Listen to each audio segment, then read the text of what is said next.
की निवडणुकीतली मतं जी आहेत ती बूथ वाईज कळतात. आता कोणता बूथ कोणत्या लोकवस्तीमध्ये आहे आणि त्या लोकवस्तीतून किती मतं त्या पक्षाला मिळालेली आहेत याच्यावर कळतं ना की कोणी कोणाला मतदान केलंय. त्याच्यासाठी प्रत्येक मत बघायची गरज नाही.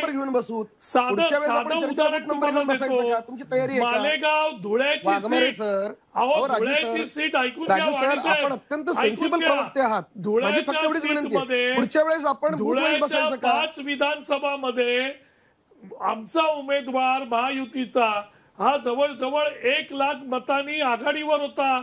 मालेगावची सीट ते बूथ उघडले, 1,92,000 मतं पडली.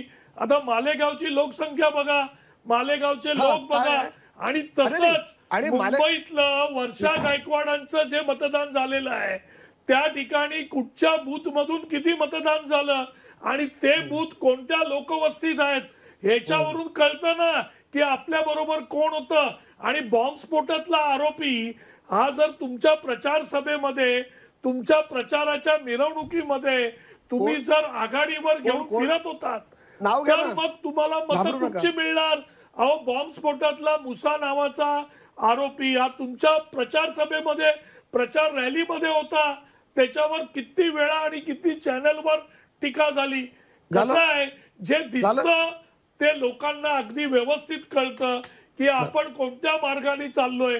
माझं तर स्पष्ट मत आहे की हिंदू हृदय सम्राट बाळासाहेब ठाकरेंना दुःख होत असेल की आपण जी शिवसेना काढली